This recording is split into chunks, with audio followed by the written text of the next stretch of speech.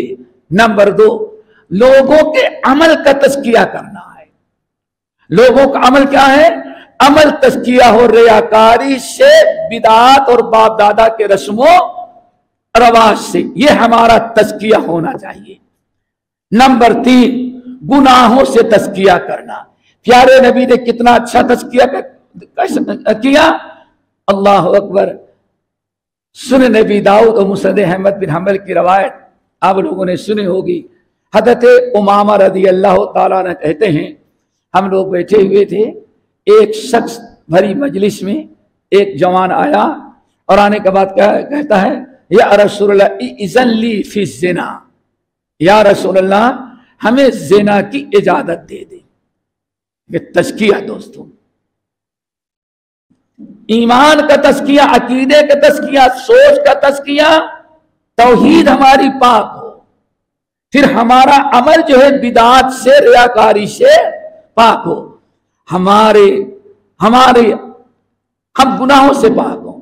اللہ رسول نے فرمایا، آگ کھڑا ہو گیا، یا رسول اللہ اذن لی فی الزنا، یا رسول اللہ مجھے زنا کی اجازت دے دیں، زنا کی اجازت۔ لوگوں نے کہا مارو اس کم وقت کو بھگاؤ، زنا کی اجازت۔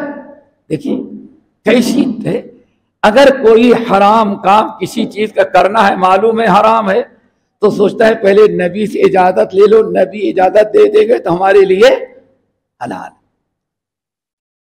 کرنے کے پہلے پوچھتا ہے، آیا یا رسول اللہ اذن لی فی الزنا، آپ ذرا مجھے زنا کی اجازت دے دیں۔ لوگوں نے کہا آپ نے فرمایا آگے بڑھو۔ کیا کہتا ہے؟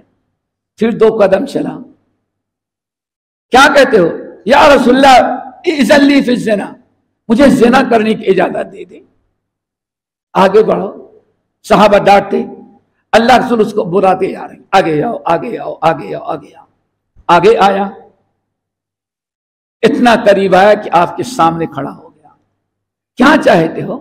یا رسول اللہ میں جوان آدمی ہوں، صبر نہیں کر سکتا، ہمیں آپ زنا کی اجازت دے دیں تو سنساری سے بچاؤں گا، اور بغیر آپ کی اجازت کے کروں گا تو آپ کی اجازت سے کروں گا تو بچ جاؤں گا، اور اگر بغیر اجازت کیا تو آپ سنسار کر دیں گے، اس لیے پہلے پرمیشن دے دیں آپ۔ اللہ اکبر۔ اللہ آپ فرمائے آگے۔ صحابہ سمجھ رہے تھے آگے آئیں تو اللہ رسول پکڑ کے 2-4 تھپڑ مار دیں گے۔ جب آگے آئے تو اللہ رسول نے اپنا ہاتھ اس کے سینے پر رکھا اور فرمایا، بتاؤ کیا تم اپنی ماں کے ساتھ پسند کرو کہ کوئی آدمی ایک عمل کرے؟ لا واللہ جعلنی اللہ فداک یا رسول اللہ، اللہ رسول میرے ماں باپ قربان ہو، میں اس کمبخت کی گردن مار دوں گا، میں کبھی اپنی ماں کے بارے میں پسند نہیں کروں گا۔ اچھا کیا اتحب لاختک، اپنی بہن کے لیے؟ سب کا کنایات خالہ اور پھوپھی تک گئے۔ سبحان اللہ، یہ تھا نبی کا انداز تزکیہ کرنے کا۔ جب ساری قریبات عورتوں کو تذکرہ کر لیا، پھر آپ نے فرمایا تم کیسے مسلمان ہو کہ اپنے لیے جو چیز ناپسند کرتے ہو دوسروں کے لیے اپنے لیے پسند کرتے ہو، دوسروں کے لیے ناپسند۔ کتنی بڑی سی چیز ہے۔ تم اگر تمہیں اجازت دے دی جائے تو کسی کی بیٹی ہوگی، کسی کی ماں ہوگی، کسی کی بہن ہوگی، کسی کی خالہ ہوگی، کسی کی پھوپھی ہوگی، تم غیروں کے لیے تو پسند کر رہے ہو، اپنے لیے نہیں پسند کرتے۔ آگے بڑھایا اور اللہ رسول نے 3 دعائیں دے دی، اللہم طہر قلبہ وحسن فرجہ واغفر ذنبہ۔ اللہ اس کے دل کو پاک کر دیں، حرام کاری کے جتنا جذبہ ہے سب نکال دیں، اے اللہ اس کے شرمگاہ کو محفوظ کر دے، اور اللہ آج تک اس نے جتنا گناہ ہوا اس سب کو معاف کر دے۔ صحابی کہتے ہیں اس کے بعد وہ شخص گیا، کہتے اللہ کی قسم مرتے دب تک وہ لوگوں نے دیکھا چلتے ہوئے کسی غیر محرم عورت پر کبھی اس نے نگاہ اٹھا کر کے نہیں ڈالی۔ میرے بھائیو، وَيُزَكِّيهِمْ، ہمارے نبی ان کا تزکیہ کرتے ہیں۔ نمبر 3، وَيُعَلِّمُهُمُ الْكِتَابَ، ہمارے نبی کی تیسری ذمہ داری ہے جو اللہ نے آپ کو دیا تھا، وَيُعَلِّمُهُمُ الْكِتَابَ، کتاب کی تعلیم، قرآن کی تعلیم۔ پہلے تھا آیات پڑھ کر کے سنا دینا، اور اب ہے قرآن کی تعلیم۔ جیسے صحابی رسول کا فرمانا، کہتے ہیں نبی علیہ السلام، عبداللہ بن عمر بن خطاب کہتے ہیں نبی علیہ السلام ہمیں 5 آیات سبق میں دیتے تھے۔ ہم جو آپ کے پاس بیٹھ کے پڑھتے تو 5 آیات نبی علیہ السلام ہم کو سبق میں دیتے تھے، اور ان 5 آیات کو ہم جب خود پڑھنا سیکھ لیتے، کہاں رکنا ہے، کہاں ٹھہرنا ہے، کہاں بڑھانا ہے، کہاں مت کرنا ہے، ساری چیزیں سیکھ لیتے، تب نبی علیہ السلام ہم کو ان پر عمل کرنا سکھاتے کہ اس آیت میں کتنے مسائل اور کتنے احکام ہیں، ان احکام کی تعلیم دیتے۔ اس لیے کہتے ہیں صحابہ رسول فَعَلَّمَنَا رسول سلم، القرآن اللہ رسول نے ہمیں 2 چیزیں سکھلائی، فَعَلَّمَنَا الْعِلْمَ وَالْعَمَلِ، ہم لوگوں کو اللہ نے علم اور علم پر عمل کرنا، یعنی قرآن کا علم بھی دیا، سکھایا، اور قرآن پر عمل کیسے کریں اللہ رسول نے ہمیں عمل کرنے کا طریقہ بھی سکھایا ہے۔ یہ تھی میرے بھائیوں نبی علیہ السلام کا ایک طریقہ۔ نمبر 4، والحکمہ، نبی علیہ السلام کس کی تعلیم دیں گے؟ حکمت کی۔ 2 چیزوں کی تعلیم ہے دوستو، کتاب کی تعلیم اور نمبر 2 حکمہ کی تعلیم۔ حکمہ کیا چیز ہے؟ قرآن مجید کے مختلف مقامات پر، اس کو ذرا اچھی طرح سے سمجھیں، مختلف مقامات پر اللہ نے قرآن حکمہ کا تذکرہ کیا ہے۔ یہ آیت ہے سورۃ البقرہ ہے، سورہ آل عمران ہے، اور یہ آیت سورۃ الجمعہ کی ہے۔ اسی طرح سے سورہ احزاب ہے، سورۃ النساء ہے، وَأَنزَلَ اللَّهُ عَلَيْكَ الْكِتَابَ وَالْحِكْمَةَ وَعَلَّمَكَ مَا لَمْ تَكُنْ تَعْلَمُ وَكَانَ فَضْلُ اللَّهِ عَلَيْكَ عَظِيمًا۔ اللہ کے رسول صلی اللہ علیہ وسلم نے حکمہ سکھلایا۔ حکمہ کیا چیز ہے؟ سب تمام اہل علم کے کہنے کے مطابق حکمہ نام ہے حدیث رسول کا۔ نبی علیہ السلام کی احادیث کو، اقوال اور افعال کو کیا کہا جاتا ہے؟ حدیث۔ اس کی وجہ کیا ہے؟ نمبر 1، جیسے آپ قرآن سکھلاتے تھے ویسے ہی آپ حکمہ یعنی حدیث وَيُعَلِّمُهُمُ الْكِتَابَ وَالْحِکْمَةَ، پتہ چلا جسے قرآن سیکھنے کی چیز ہے ایسے ہی حدیث بھی کوئی سیکھنے کی چیز ہے۔ نمبر 2، سورۃ النساء کی آیت میں نے بتائی آپ کو۔ سورۃ النساء کی آیت اللہ نے کیا فرمایا؟ اللہ رب العالمین 2 چیزیں تمہارے اوپر، آپ کے اوپر نازل کی ہیں، کیا؟ کتاب والحکمہ۔ پتہ یہ چل گیا ہمارے اہل حدیث بھائیوں، ذرا یہ نقطہ یاد رکھیں، اللہ نے 2 چیز نازل کی، ایک چیز نازل نہیں کی ہے۔ عام طور پر قرآن کو نازل کیا اور حدیث کو نہیں۔ وَأَنزَلَ اللَّهُ عَلَيْكَ الْكِتَابَ وَالْحِكْمَةَ وَعَلَّمَكَ مَا لَمْ تَكُنْ تَعْلَمُ وَكَانَ فَضْلُ اللَّهِ عَلَيْكَ عَظِيمًا۔ اے نبی، اللہ نے آپ پر اپنے فضل و کرم سے کتاب نازل کیا اور حکمہ نازل کی۔ پتا چلا حکمہ وہ چیز ہے جو اوپر سے نازل ہوئی ہو۔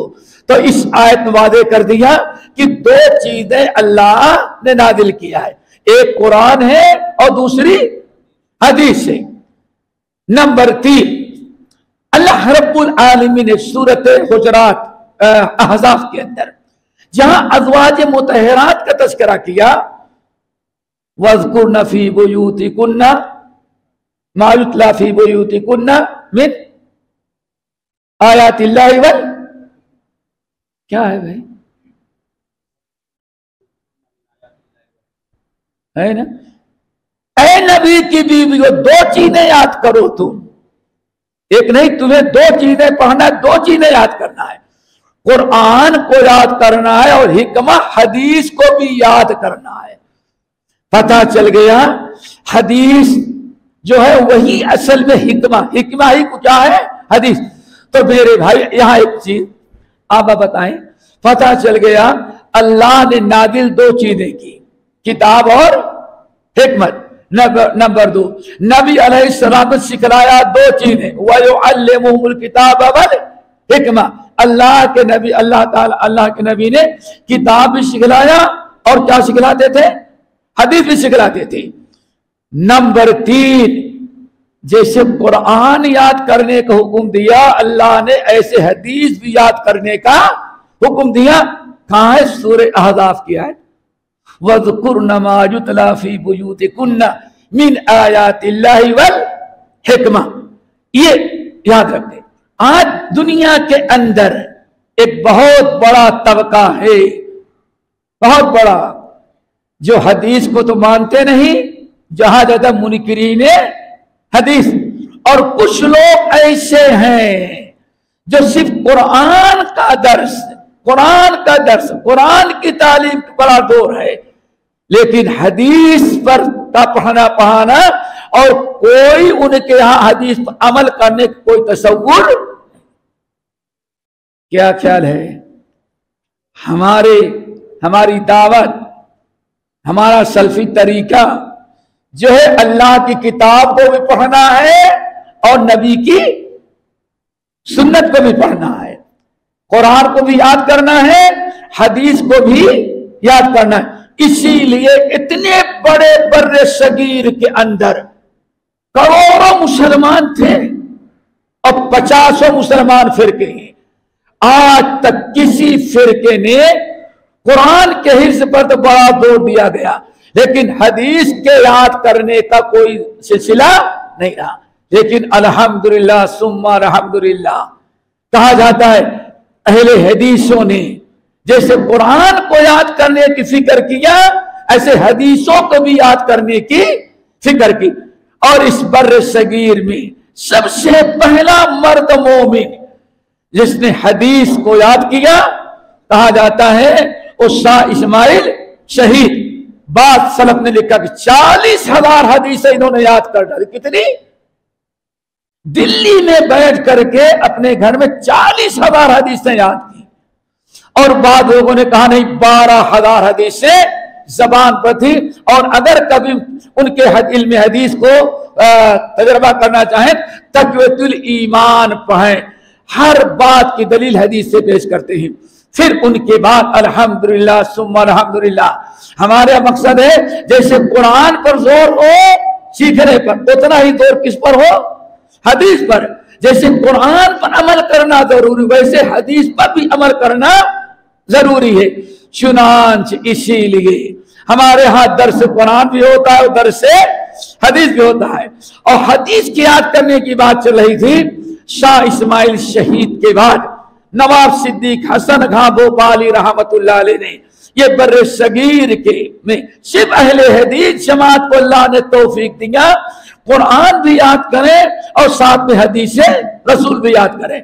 نواب صاحب نے حدیث کے حفظ کرنے کا سلسلہ شروع کیا، اعلان کیا اگر کسی نے بخاری سے یاد کر لیا تو اتنا انعام، مشکات یاد کر لیا تو اتنا انعام، اور بلوغ المرام یاد کر لیا تو 3 کتابوں کے یاد کرنے پر انعام مقرر کیا، بلوغ المرام، مشکات اور صحیح بخاری۔ اور بڑے تعجب کی بات ہے اور خوشکن بھی بات ہے، پورے ہندوستان میں سب سے پہلے جس نے بخاری یاد کیا، انعام لیا، وہ اندھے تھے۔ کون تھے؟ اندھے آدمی۔ اندھے آدمی نے، ایک اندھا انسان چونکہ اہل حدیث تھا، مسلک اہل حدیث سے تعلق تھا، اس نے جب سنا حدیث یاد کرنا ہے تو اندھے پن میں کبھی بچوں کو بیٹھایا کہ اس کو بٹھایا، وہ پڑھتے جاتا اور اپنی پوری حدیث اس طرح سے یاد کرتے رہے۔ تو دوستو ضرورت اس بات کو سمجھیں، اور جو اعتراض کہا گیا قرآن پر زور دیا جائے درس قرآن، تعلیم قرآن، ساری چیزیں، اور حدیث پر توجہ نہ دیا جائے، یہ اس کے منہج میں بہت بڑی خامی اور اس کے ایمان کی بہت بڑی کھوٹ ہے۔ اسی لیے وہ لوگ اچھی طرح سے آپ ان سے ہوشیار رہیں جو کبھی کہتے ہیں بخاری کے اندر اتنی حدیثیں جھوٹی ہیں، کہتے ہیں بخاری میں یعنی یہ حدیثیں غلط ہیں، اور کوئی کہتا ہے 300 سال کے بعد حدیثیں لکھی گئی ہیں، ہیلے بہانے۔ اور ایک شخص نے تو یہاں تک کہہ دیا کہ بخاری نہ پڑھو، کیوں؟ بخاری نے حدیث کا قیمہ بنا دیا ہے، نعوذ باللہ، بخاری کا قیمہ بنا دیا ہے۔ ایک دوسرا انسان نقل کرتا ہے، جب معید اسلمی رضی اللہ عنہ اتنے بڑے صحابی، ان سے جب زنا سردد ہوا، اللہ کے رسول نے رجم کیا، قرآن حدیث میں رجم کرنے کا تذکرہ ہے، تو ایک سب انہی گروہ کے ایک صاحب کہتے ہیں کہ اصل میں اسلام میں رجم کی سزا نہیں ہے، معید اسلامی ایک فاسق فاجر انسان تھا، شرابی کبابی، اس کی وجہ سے اللہ کے رسول نے رجم کیا تھا، زنا کی وجہ سے رجم نہیں کیا تھا۔ میرے بھائیوں، تو تعلیم یہ ہمارے 4 مقصد تھے، اور ہماری اہل حدیث جماعت الحمدللہ انہی 4 پر زور دیتی رہی، اور یہی منہج تھا۔ اور الحمدللہ ہمارے یہاں حدیث بھی پڑھائی جاتی ہے، حدیث بھی پڑھتے ہیں، عوام بھی پڑھتے ہیں، خواص بھی پڑھتے ہیں، امت کو حدیث سے جوڑنے کے لیے کہ جس طرح سے قرآن سے جوڑا جاتا ہے امت کو حدیث سے جوڑا جائے، اسی لیے اردو زبان میں حدیث کا ترجمہ شروع کیا۔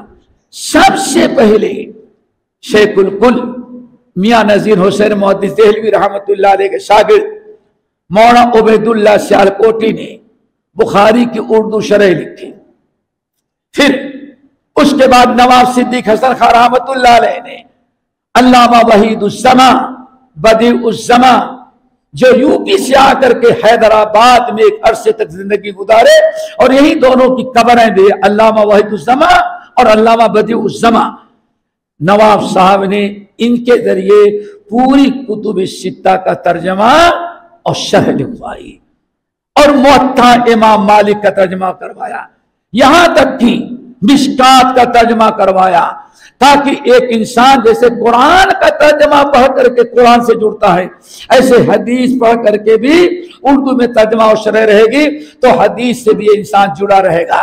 یہ 4 چیزیں بڑی اہم تھی جو ہماری دعوت کا، ہمارے مشن کا ایک بہت بڑا سرمایہ ہے، اور ہمارے سلف نے ہمیشہ انہی 4 کے ذریعے امت کی اصلاح کی کوشش کی ہے۔ اسی لیے نبی اللہ رب العالمین نے ارشاد فرمایا، ایک آیت پڑھ کے سنا دیتے ہیں آپ کو، والذین آمنوا وعملوا الصالحات، والذین آمنوا وعملوا الصالحات، جو لوگ ایمان لائے اور عمل صالح کرتے ہیں۔ دیکھیں ایمان کیا چیز ہے، ایمان کیا چیز ہے دوستو؟ ایمان 3 چیزوں کے مجموعے کا نام ہے، یہی سب سے بڑی غلطی ہوتی ہے۔ ہمارے ہاں مسلک سلف جو ہے ایمانیات میں، مسلک سلف ایمان کتنی چیزوں کا نام ہے؟ 3۔ دوسروں کے ہاں صرف ایک چیز کا نام ہے، کیا؟ کلمہ پڑھ لینا۔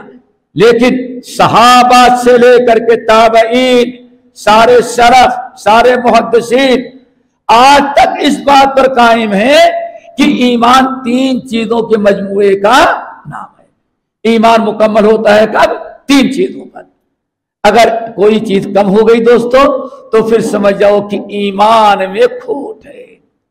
نمبر 1، اقرار باللسان، عمل بالارکان، تصدیق بالجنان۔ ایک وقت میں 3 چیزیں اکٹھا ہوں بیک وقت، کلمہ پڑھنے کے ساتھ 3 چیزیں اگر کلمہ پڑھنے والے کے اندر پائی جاتی ہیں تب کہا جاتا ہے یہ اس کا ایمان ہے۔ ہمارے سلف میں سے شیخ ابن باز، علامہ عثیمین، ہمارے ان مشائخ میں سے بڑی پیاری بات کہتے تھے کہتے ہیں سارا بگاڑ ساری پریشانی امت میں جو آئی ہے ایمان کا معنی نہ سمجھنے کی بنا پر۔ ایمان کا معنی کیوں ہمارے یہاں ہے لا الہ الا اللہ محمد رسول اللہ، کلمہ ہو گئے۔ مولانا ثناء اللہ مرسری رحمۃ اللہ علیہ کہتے ہیں ماشاء اللہ چلے جا رہے تھے، تانگے پر بیٹھے تھے پنجاب کے اندر، تو تانگا چلتا تھا، گھوڑا کو مارتا، اور مارتے وقت تو پنجابی کیا کہتا تمہاری ماں کی ایسی، تمہاری بہن کی ایسی، اور گالیاں دے رہا ہے۔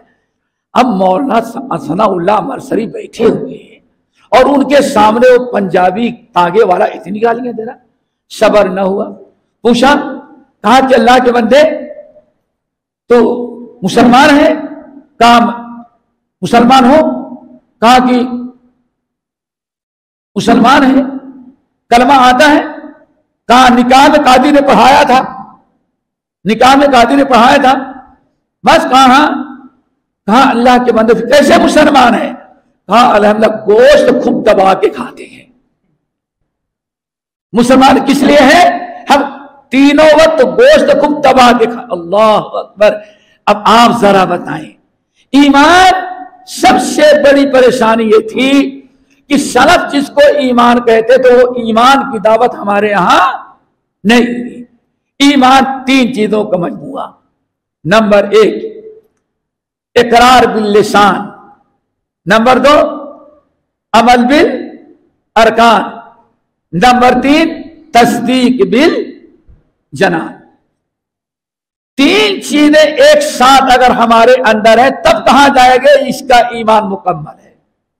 نمبر 1 سب سے پہلے دل سے تصدیق کرنا، تسلیم کر لینا کہ واقعی اللہ کے علاوہ کوئی عبادت کے لائق نہیں، اور اللہ کے علاوہ کسی اور کی عبادت نہیں، معبود حقیقی صرف ایک ہے۔ اگر انسان اقرار کر لیا، دل سے تصدیق کر لیا، یقین ہو گیا، اسی کو ایمان ایک یقین کہا گیا۔ جب حضرت عمر بن ابسہ رضی اللہ تعالیٰ عنہ کے حدیث پر یا ابو فراس اسلمی رضی اللہ تعالیٰ عنہ نے کہتے حجۃ الوداع میں نبی علیہ السلام اونٹنی پر سوار تھے، ایک شخص آیا کہنے لگا یا رسول اللہ مل ایمان، ایمان کیا ہے؟ تو اللہ رسول نے فرمایا الایمان الیقین، جب تک دل میں یقین کامل نہ ہو جائے تب تک وہ ایمان نہیں ہو سکتا۔ اللہ دیکھیں اللہ رسول نے ایمان سراپا یقین کا نام کیا رکھا؟ ایمان۔ اگر کوئی انسان زبان سے اقرار، اچھا پہلے ایک چیز دل سے یقین، نمبر 2 دل سے جس کا یقین ہے اس کا زبان سے اقرار ہو، اقرار باللسان، دل نے جس کو یقین کیا ہے اس پر آپ اپنی زبان سے اقرار کریں۔ اگر زبان سے اقرار نہ کرے تو آدمی مسلمان ہے، کیونکہ نہیں اللہ جانتا ہے وَجَحَدُوا بِهَا وَاسْتَيْقَنَتْهَا ظُلْمًا وَعِلْمًا، ظلمًا، اللہ ارشاد فرماتے ہیں ان کو 100% یقین تو تھا دل سے، لیکن زبان سے اقرار انہوں نے نہیں کیا۔ اللہ ظلمًا وَاسْتَيْقَنَتْهَا، انہیں توحید پر ایک اللہ ہے اس پر 100% یقین تھا فرعون کو، لیکن زبان سے اقرار نہیں کیا۔ یہی چیز، اور اقرار کرتا تو اعلان نہیں کرتا تھا، اقرار باللسان۔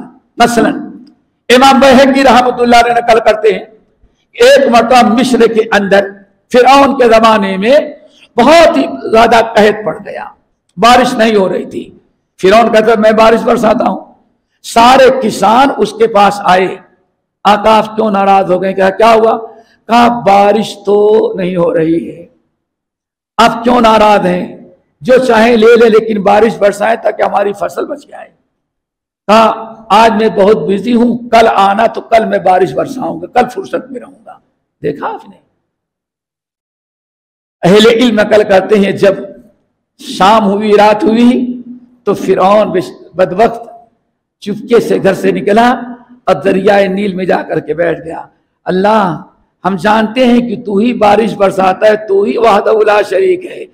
اگر اللہ کل تو نے بارش نہ برسائی تو میری قوم ہم کو رب ماننے سے انکار کر دے. خدایا ذرا میری سن لے اور بارش کو برسا دے. ذرا سوچے, انسان فرعون بدبخت بھی اللہ کو مان رہا ہے لیکن زبان سے اقرار کرنے کے لیے تیار نہیں. اس لیے دوستو زبان سے اقرار بھی ضروری ہے. نمبر 3, ہر چیز کا ایک اثر ہوتا ہے دوستو. ہر چیز کا ایک اثر ہوتا ہے, اس کی تاثیر ہوتی ہے, حسی اور معنوی دونوں. کوئی میٹھی چیز کھاتے تو اس کا ایک اثر ہوتا ہے, کوئی دل و دماغ تک سرایت کر جاتا ہے. ہر چیز ایک اثر ہوتا ہے. ایمان کا کیا اثر ہوگا, کیسی پتا چلی کہ ہمارے اندر ایمان آیا ہوا ہے, یقین آیا ہوا کہ نہیں؟ تو اس کے بھی کچھ آثار ہوتے ہیں. نبی علیہ السلام سے جب پوچھا گیا یا رسول اللہ مل ایمان, اور پوچھا گیا مل اسلام, تو کیا فرمایا؟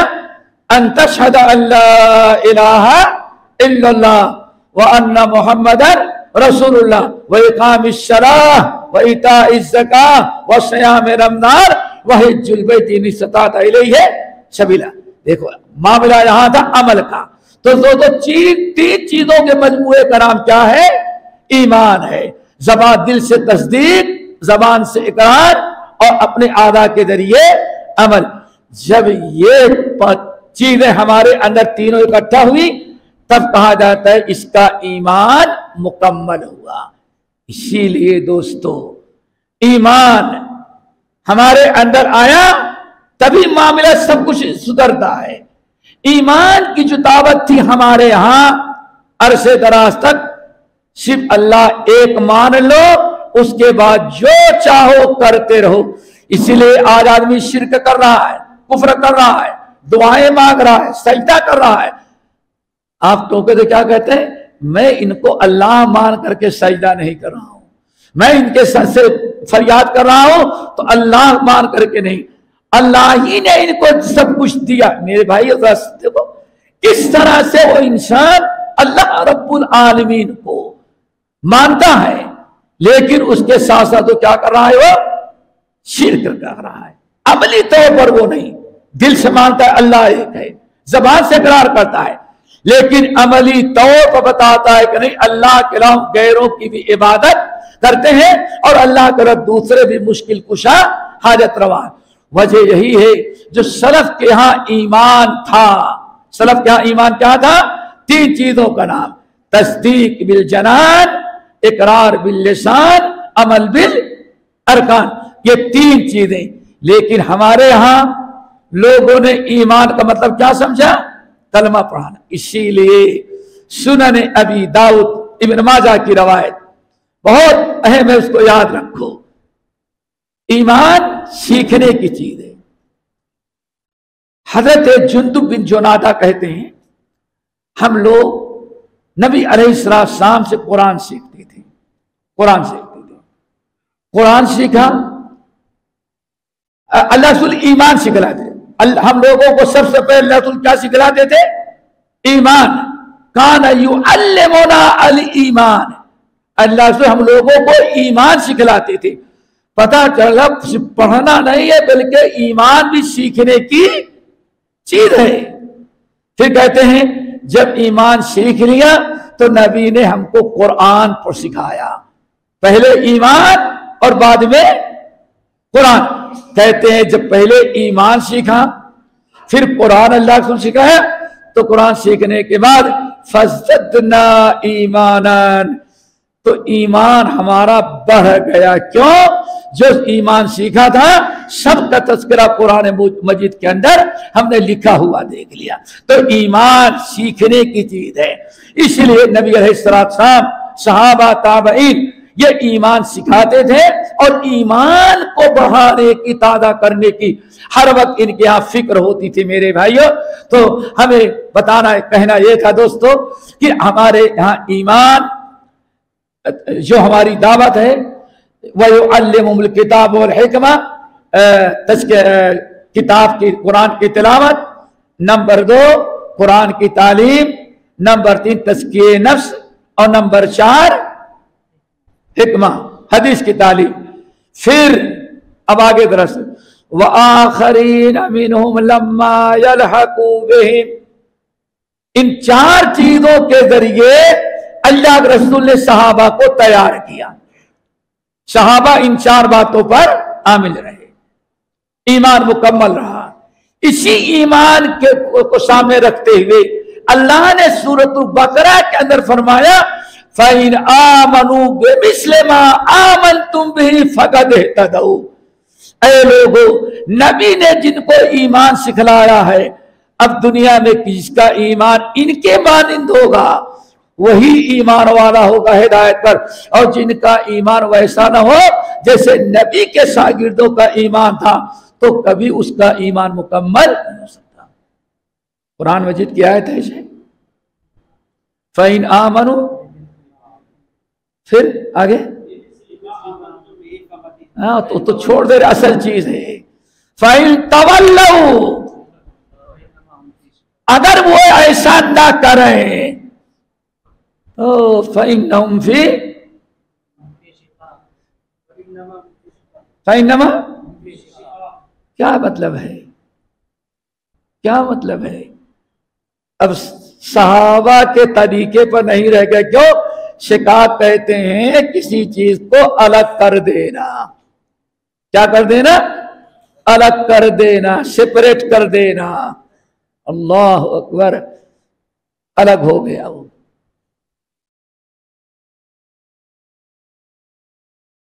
اب صحابہ کا، تابعین کا، محدثین کا جو طریقہ تھا اس سے وہ ہٹ گیا۔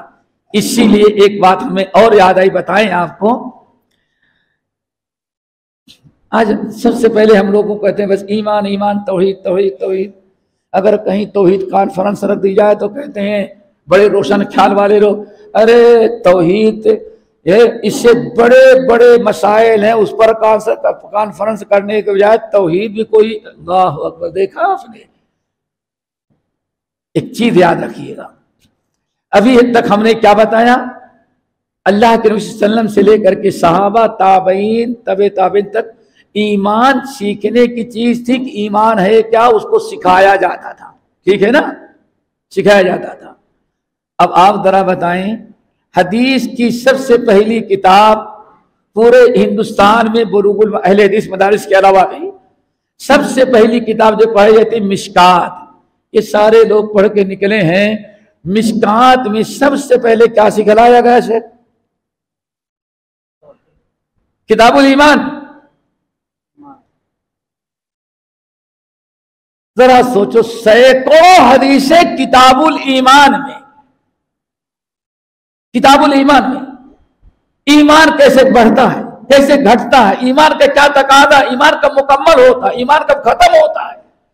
ذرا کبھی آپ نے سوچا کہ آج مکتب سے لے کر کے یونیورسٹی تک چلے جاؤ، آج کون سا انسان ہے جو ایمان سکھلاتا ہو؟ پھر مشکات سے آگے آپ بڑھیں، آگے بڑھیں، اللہ اکبر، امام مسلم نے اپنی صحیح کی ابتدا کی ہے کتاب الایمان، 250 حدیثیں کتاب الایمان پڑھائی جاتی۔ ہم ایمان سیکھتے رہے، بس ایک جماعت اہل حدیث جو ایمان سیکھ رہا ہے تو اس کو کیا کہتے ہیں؟ لوگ شدت پسند ہیں، شدت پسند ہیں۔ کیوں کہتے ہیں؟ اس شرک ہے، یہ شرک ہے، اس کا عقیدہ درست ہے، اس کا منہج درست نہیں۔ ذرا سوچو، دماغ لڑاؤ۔ مشکات سب سے پہلی حدیث کی کتاب، 250 حدیثیں سے کس کی ہیں؟ کتاب مسلم کتاب الایمان کی۔ مشکات میں امام بخاری رحمت اللہ علیہ نے باب کیف بدأ الوحی، وہی سے شروع کیا کہ وہی کیسے نازل ہوئی۔ اس کے بعد فوراً کتاب الایمان، ایمان بڑھتا ہے، ایمان گھٹتا ہے، ایمان کیسے باقی رہتا ہے، ایمان کیسے ختم ہو جاتا ہے۔ یہ جتنے علماء بیٹھے ہوئے ہیں شاید کہ 2 مہینے تک کتاب الایمان زمین پر بیٹھ کر استاد سے پڑھا ہوگا اہل حدیث مدرسوں کے اندر۔ ایمان سیکھنے کی چیز ہے، سکھانے کی چیز ہے۔ بخاری سن لیا، ابو داؤد کو دیکھ لو، سنن ترمذی کو دیکھ کتاب الایمان۔ پھر اللہ اکبر، اللہ قبر کو نوروں سے بھرے، کتنے شعب الایمان، کیا شعب الایمان، ایمان سکھلانے کے لیے ایمان کی کتنی شاخیں ہیں، اس کا بیان۔ نماز ایمان کی شاخ ہے، زکوٰۃ ایمان کی شاخ ہے، روزہ ایمان کا شاخ ہے، یہاں تک کہ اللہ رسول نے ارشاد فرمایا اگر تکلیف دہ چیز کو راستے سے ہٹا دیا تو وہ بھی ایمان کا ایک حصہ ہے۔ ایمان سکھایا سارے یہ نقطہ۔ پھر اس کے علاوہ اور آگے بڑھو، ایمان سیکھنے سکھانے کی اہمیت تھی۔ صرف ایک گروہ ہے سلف کا، اہل حدیثوں کا، صرف دوسروں کتابوں میں تو اچار بنانے تک کا طریقہ معلوم ہے نا، معلوم ہے نا، ہاں اتنا آم کا اچار ہو تو اتنا، امرود کا اچار ہو تو اتنا، نہیں پڑھا ہے کبھی؟ ساری چیزیں ہیں، بڑی تفصیل بیشتی دیور پڑھ کے دیکھو، اچار بنانے تک کا طریقہ۔ لیکن ایک صفحہ ایمان کی تازہ کر، ایمان سکھانے کے ایک لفظ وہاں نہیں۔ لیکن اہل حدیث نے کیا کیا؟ چلو آگے، نمبر 1 امام احمد بن حنبل، اتنی بڑی کتاب لکھی مسند احمد بن حنبل، کتاب الزہد، اور ایک لکھ کتاب الایمان، ایک کتاب لکھی جس میں صرف ایمان کا بیان۔ کیا ہے؟ ایمان مضبوط کیسے ہو، ایمان کمزور کیسے ہوتا ہے، ایمان گھٹتا کب ہے، ایمان بڑھتا کب ہے، ایمان سب ختم کب ہو جاتا ہے۔ امام احمد بن حنبل، امام ابو بکر بن شیبہ، امام بخاری، امام اللالکائی، امام محمد بن المروزی، محدثین نے جہاں روزے نماز کے متعلق حدیثیں اکٹھا کی، وہی ایمان کا ایک باب اور مستقل کتابیں لکھی ہیں۔ اس بات کی ضرورت ہے۔ اب آپ بتائیں، شاہ ولی اللہ و اسماعیل نے بھی کتاب لکھی تو کیا نام رکھا؟ پتا چلا ایمان کمزور بھی ہوتا ہے تو شاہ صاحب نے کتاب لکھی جو ایمان تمہارا مضبوط کیسے ہو، تقویت الایمان۔ دوستو ایمان یہ ہے ہمارا طریقہ کہ ایمان سیکھنا ہے، ایمان سکھانا ہے، اور ایمان گھٹتا بڑھتا ہے۔ ان تمام چیزوں پر خیال ہو تو انشاءاللہ ہمارا منہج بھی درست ہوگا۔ جب ایمان اور عقیدت پر یہ اچھی بات ہمیں یاد آئی، شیخ عثیمین رحمۃ اللہ علیہ عباس سربے جگہ لکھتے ہیں کہ امت میں جتنا بگاڑ پیدا ہوا ہے، بگاڑ کی ابتدا ایمان کی خرابی سے ہوتی ہے۔ جہاں ایمان میں خرابی آئی، ارے بھائی اب آپ ذرا بتائیں، قرآن مجید کی ایک آیت ہے، وَمَن يُؤْمِن بِاللَّهِ يَهْدِ قَلْبَهُ، جس کا ایمان درست ہوگا اللہ اسی کے دل کو ہدایت کی راہ پر لگائیں گے۔ وَمَن يُؤْمِن بِاللَّهِ يَهْدِ قَلْبَهُ، اور جنہوں نے ایمان کے ساتھ شرک اپنایا آج تک ہدایت کی طرف نہیں آئے، بلکہ روزانہ ایک نئی بدعت ایجاد کر کے بدعت اس شرک میں ڈوبتے چلے جا رہے ہیں۔ دوستو ایمان، انشاءاللہ کبھی موقع رہا ہم بھائی سے مشورہ کریں گے۔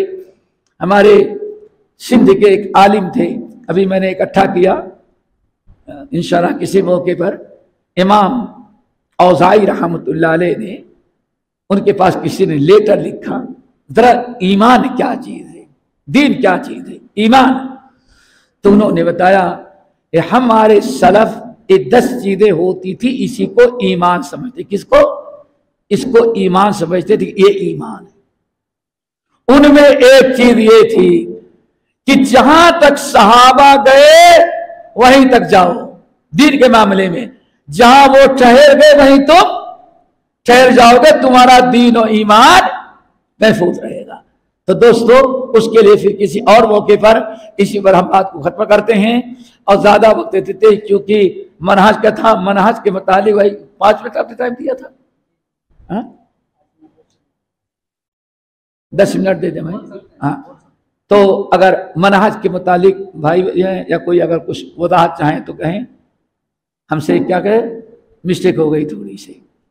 بالکل بولیں. سوال جواب کی نشست ہے نا. سوال دیکھیں حدیث اور سنت میں کیا فرق. بعض لوگ کہتے ہیں جو بھی فضیلت سنت کی ہے حدیث کی نہیں ہے.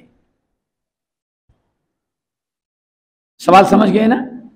وہی لوگ کریں گے جن کا دماغ ٹیڑھا ہوتا ہے. سوال سمجھ گئے نا. کچھ لوگ کہتے ہیں حدیث اور سنت میں فرق یہ ہے. بعض لوگ کہتے ہیں جو بھی فضیلت سنت کی ہے حدیث کی نہیں ہے. میرے بھائی جو آپ نے زبان سے کہا 3 قسم کی سنتیں ہیں تمام سلف کے نزدیک. کتنے قسم کی؟ 3 کی. نمبر ایک قولی، نمبر 2 فعلی، نمبر 3 تقریری. کیا مطلب؟ حدیث کی حدیث کی ایک قسم یہ ہے کہ نبی علیہ السلام نے کوئی چیز کسی چیز کا حکم دیا. جیسے آپ نے بلغوا انی ولو آیا، ہماری ایک حدیث معلوم ہے تو پہنچا دو. صلو کما رأیتمونی اصلی، ویسے نماز پڑھو جیسے میں نے نماز پڑھی. خذو انی مناسککم، مجھ سے سیکھ لو. کہتے ہیں یہ جو ہے آپ نے جو کچھ کہا اس کو کہتے قولی حدیث، اور ایک ہے آپ نے کہا نہیں لیکن کیا ہے اس کو کہتے ہیں فعلی حدیث، اور ایک ہے تقریری حدیث. کیا؟ یعنی نبی علیہ السلام کی مجلس میں کسی نے کوئی بات کہی یا کوئی عمل کیا اور نبی علیہ السلام خاموش رہے تو وہ بھی سنت ہو جاتی. کیوں؟ اگر غلط ہوتا تو اللہ ضرور ٹوکتے. اب رہی بات، کچھ لوگ کہتے ہیں ان کا مقصد یہ ہے سلف کے نزدیک، تمام اہل علم کے نزدیک تینوں چیزوں کیا کہیں گے؟ حدیث بھی کہیں گے اور سنت بھی کہیں گے، حدیث بھی کہیں گے. لیکن کچھ لوگوں میں ایک فکر پیدا ہوئی، اللہ کے رسول صلی اللہ علیہ وسلم نے جو حکم دیا اس پر عمل کرنا ضروری ہے، جو آپ نے کیا اس پر عمل کرنا ضروری. فرق محسوس کرتے ہیں. یعنی آپ نے جو حکم دیا اس پر عمل کرنا ضروری ہے، جو آپ نے کیا اس کا کرنا ہمارے لیے ضروری نہیں ہے. یہ فرق کرتے ہیں. لیکن ٹائم ہے نا تھوڑا سا، یہ غلط فہمی بہت الحاد اور بے دینی کی ہے. سلف میں محدثین کے ہاں کبھی ایسی نہیں. نمبر 1، پہلی چیز یاد رکھیں، جیسے نبی علیہ السلام کا قول واجب الاتباع ہے، ایسے ہی آپ کا عمل بھی واجب الاتباع ہے، بشرطے کہ وہ عمل آپ کے ساتھ خاص ہونے کی کوئی دلیل نہ ہو. جیسے اللہ رسول نے کتنی شادیاں کی ایک وقت میں؟ 9. اب دنیا میں کوئی کہے کہ 9 شادیاں اللہ رسول ہم بھی کریں گے، نہیں. کیوں؟ اللہ رسول خالصۃ اللہ کا، اے نبی یہ صرف آپ کے لیے خاص ہے. 4 سے زیادہ شادی کرنا کس کے لیے خاص ہے؟ اسی لیے جب علامہ ولایت علی صادق پوری رحمت اللہ علیہ حیدرآباد دکن آئے، مبارز الدولہ نے اپنے گھر میں اپنے محل میں ان کی تقریر کروائی اس اہل حدیث عالم کی، تو پتا چلا اس کے پاس 18 بیویاں تھیں. کتنی؟ 18 بیویاں ایک وقت میں تھی. اتنے بڑے مسلم ملک میں حیدرآباد دکن میں کسی نے اس کو نہیں بتایا یہ بھی ناجائز ہے. پہلا اہل حدیث عالم جہاں جاتا ہے باطل کو برداشت نہیں کر ٹوک دیتا ہے تو کہتے ہیں لوگ شدت پسند ہیں. یہ لوگ کیا کرتے ہیں؟ ٹوک دیتے ہیں. حرام کام کہا حضرت یہ تو 4 سے ضعاف کیسے ہو گئے؟ کہا جتنے گھرو گھنٹال ہمارے یہاں وظیفہ خور مولوی ہیں حیدرآباد ہمارے محل میں، آج تک کمبختوں نے کبھی نہیں، اگر اس سے بھی کرتا تو کرا دیتی یہ۔ رونے لگا، توبہ کیا، 4 کو رکھ کر کے باقی 12 بچے نا، 14 کو طلاق دیا، اور عدت گزر جانے کے بعد درباری کو کہا کہ سب لوگ ایک ایک شادی اور کر لے تاکہ ان بیچاروں کا کی زندگی برباد نہ ہو۔ خاص اگر کوئی ایسا عمل آپ نے کیا جو آپ کے ساتھ خاص ہونے کی کوئی دلیل نہیں ہے، تو جیسے اللہ کے رسول کے لیے کرنا ضروری تھا، ہمارے لیے بھی کرنا وہ ضروری ہے۔ نمبر 1، حفاظ کرام بیٹھے ہوئے ہیں، قل ان کنتم تحبون اللہ فاتبعونی یحببکم اللہ، اور اگلی آیت کیا ہے؟ وَأَطِیعُوا اللَّهَ نہیں، اس کی اگلی آیت ہاں وَأَطِیعُوا اللَّهَ وَالرَّسُولَ فَإِن تَوَلَّوْا فَإِنَّ اللَّهَ لَا يُحِبُّ الْكَافِرِينَ۔ 2 چیزوں کا حکم ہے، یہ دونوں آیتیں ہیں، ایک ہے اتباع اور ایک ہے اطاعت۔ قل ان کنتم تحبون اللہ فاتبعونی، میری اتباع کرو، ٹھیک ہے نا؟ اگلی آیت قل اطیعوا اللہ، ان سے کہیں اطاعت اللہ اس کے رسول، فإن تولوا، اگر اللہ اس کے رسول کی اطاعت اور اتباع سے منہ موڑتے ہیں تو کافروں کو اللہ پسند نہیں کرتا۔ کس اللہ نے ان دونوں آیتوں پر غور کرو، سورۃ آل عمران کی آیت، اللہ نے پہلی آیت میں اتباع کا حکم دیا اور دوسری آیت میں اطاعت۔ کیا فرق ہے دونوں میں؟ سن رہے ہو نا؟ اللہ کے رسول صرف اطاعت کا حکم نہیں، اطاعت کا بھی دیا اور اتباع کا حکم دیا، اور دونوں کا ترک کرنے والا مجرم ہے۔ کیا فرق ہے؟ اتباع کہتے ہیں کسی نبی کے فعل کو، نبی نے جو کچھ کہا اس پر عمل کرنے کو کیا کہا جاتا ہے؟ اتباع، اور جو کچھ آپ نے اپنی زبان سے حکم دیا اس کو کہا جاتا ہے اطاعت۔ قرآن نے اتباع اور اطاعت دونوں کو حکم دیا ہے، اتباع بھی ضروری ہے اور اطاعت۔ فَإِن تَوَلَّوْا، اب کیا دلیل ہے؟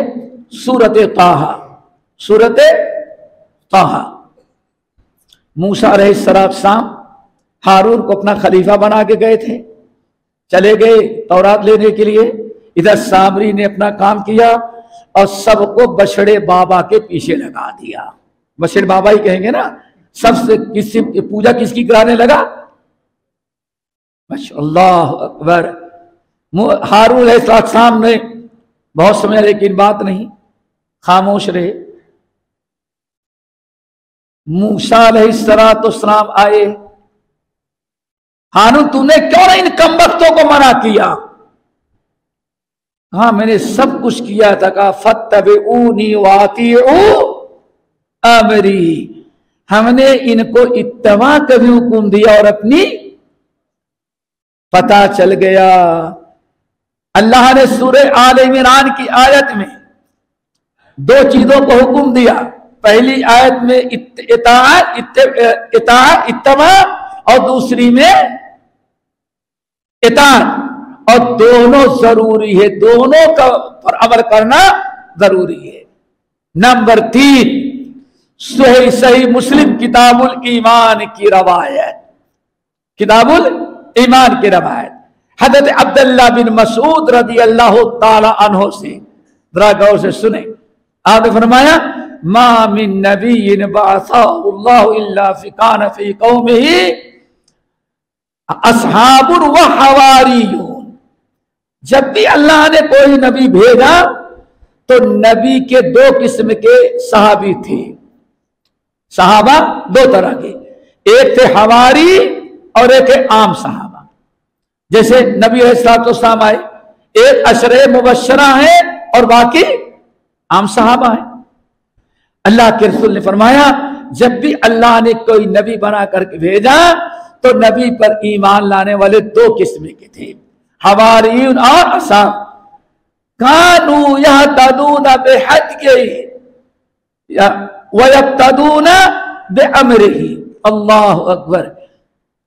وہ جو نبی تھے ان کے جو ماننے والے لوگ تھے وہ نبی کی اقتدا بھی کرتے تھے اور اتباع بھی کرتے تھے. کیا کرتے تھے؟ اقتدا. اور پتہ چلا مسلم کی حدیث میں بھی حدیث فعلی اور حدیث قولی دونوں قسم کی حدیثوں پر عمل کرنا تمام انبیاء کی امتوں کا طریقہ تھا. لیکن اللہ صلی اللہ علیہ وسلم فرمایا پھر اس کے بعد پیدا ہو گئے نہ نبی کی اتباع کی اور نہ نبی کی اطاعت کی. تین دلیلیں ہیں دوستو ہمیں چاہیے. اور سب سے بڑی چیز سیرت النبی کے جلسہ ہوگا تو جھوم جھوم کے پڑھ کے لقد کان لکم فی رسول اللہ اسوۃ. نبی کے طریقے میں تمہیں بہترین اسوہ ہے. نبی کا طریقہ دو تھا، ایک قول کا اور دوسرے عمل کا. ایک چھوٹی سی مثال دے کے سمجھاتے ہیں. امام ترمذی رحمۃ اللہ علیہ سنن کے اندر ایک حدیث نقل کی. یہ نہایت خطرناک اور ایک ملحدانہ عقیدہ ہے. جو سوال کیا گیا ہے کہ جو آپ نے حکم دیا اس اللہ سنت کا حکم دیا ہے اور کس کا؟ سنت کی فضیلت ہے اور آپ کے عمل کی فضیلت نہیں. دونوں میں فرق کرتے ہیں. ایک مثال دیتے ہیں ترمذی کی اور شمائل ترمذی کی حدیث. ایک صحابی کہتے ہیں ہم راستہ پکڑ کے جا رہے تھے ہماری چادر جو تھی لنگی سمجھے وہ ٹخنے کے نیچے لٹکی ہوئی تھی، زمین پر گھسٹتی جا رہی تھی. چلے جا رہے ہیں ہم آپس میں. پیچھے سے کسی نے میری لنگی پکڑی، اٹھائی. ارفع ادارک، اپنی لنگی اونچی کر. بڑا غصہ آیا. کسی کی لنگی میں ہاتھ لگا دے کیا حاصل ہوگا؟ غصہ دے کے مارو کمبخت کو پلٹ کر کے. میری لنگی کھینچ رہا ہے. کب پیچھے پلٹا فَإِذَا هُوَ رسول صلی اللہ علیہ وسلم، اللہ کا رسول تھے. بس خاموش، ٹھنڈے ہو گئے. اللہ سے فرمایا ارفع ادارک، اپنی ازار اونچی کر لو. یا رسول اللہ فَإِنَّمَا هِيَ بُرْدَةٌ، ارے معمولی سے ایک لنگی ہے چند ٹکے کی، اگر نیچے چلتے چلتے خراب ہو گئی تو دوسری خرید لیں گے. اور بعض روایتوں میں آیا آپ نے لنگی پکڑی اور جو دور سے چھٹکا پیچھے پلٹا غصے میں تو اللہ سے فرمایا ارفع ادارک فإنه انقى واتقى وابقى. اللہ اکبر. یہ ہے نبی کی سنت کا اتباع کا. آپ تو اسوے کو اپنانا. اللہ کے بندے اپنی لنگی اٹھا لے. تین فائدے ہوں گے. فإنه ابقى وانقى واتقى. تین فائدے ہوں گے. نمبر ایک، تیری لنگی صاف ستھری رہے گی ورنہ کیچڑ میں لگ کر کے تیری لنگی گندی ہو جائے گی اور گندگی بھی جا سکتی. نمبر دو وابقى، اگر اونچی اٹھا لے گا تو مٹی سے بچی رہے، جلدی سڑے گی نہیں، زیادہ دن تک باقی رہے گی. کیوں؟ دھول مٹی میں لگے تو کمزور ہو جائے گی، سڑ جائے گی. اور انقى وابقى. نمبر تین واتقى. میرے بھائی اگر لنگی اوپر کر لو تو اس کی برکت سے تیسرا فائدہ ہوگا، اللہ تیرے دل میں تقوی عطا کر دے گا.